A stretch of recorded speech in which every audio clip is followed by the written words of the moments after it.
Dahulu kala, ada sebuah kerajaan di atas pegunungan Tengger, bernama Kerajaan Medangkamulan. Saat itu, kerajaan dipimpin oleh Prabu Giringwesi yang sangat dihormati dan disegani rakyatnya.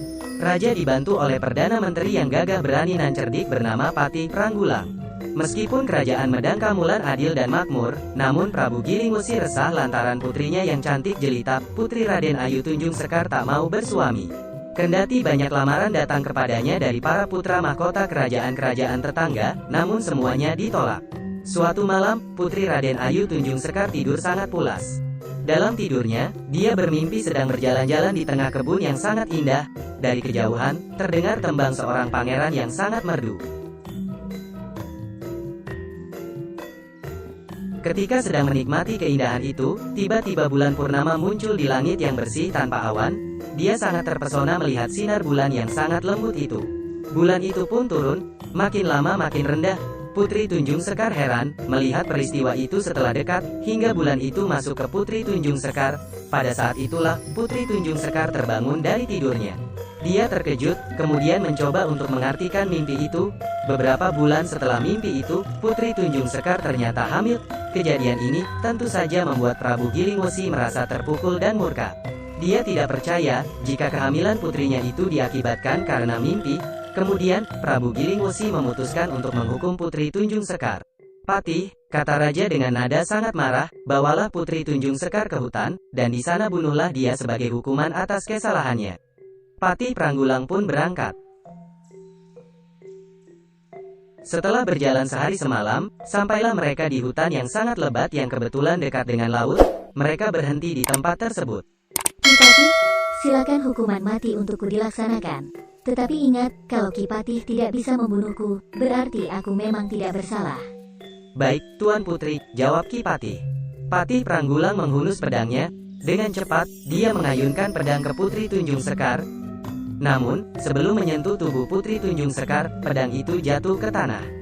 Ki Patih memungut pedang itu, kemudian berusaha mengayunkan ke leher Putri Tunjung Sekar, tetapi sebelum menyentuh leher sang putri, pedangnya malah terpental jauh.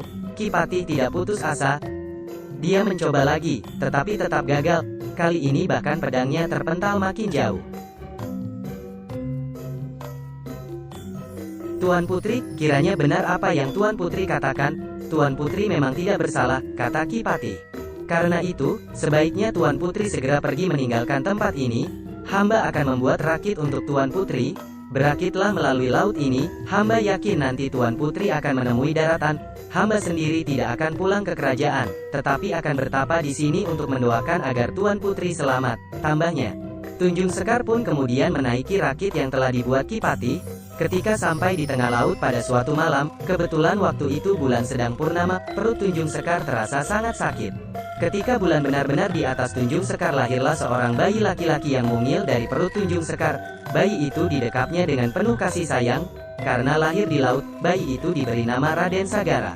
Sagara dalam bahasa Madura sama dengan Segara dalam bahasa Jawa, artinya laut. Beberapa hari kemudian pada suatu pagi tampaklah di mata Tunjung Sekar sebuah pulau. Dia kemudian mendekatinya. Ketika rakit yang dinaikinya sudah menepi di pulau itu, Tunjung Sekar sambil mendekap bayinya turun dari rakit.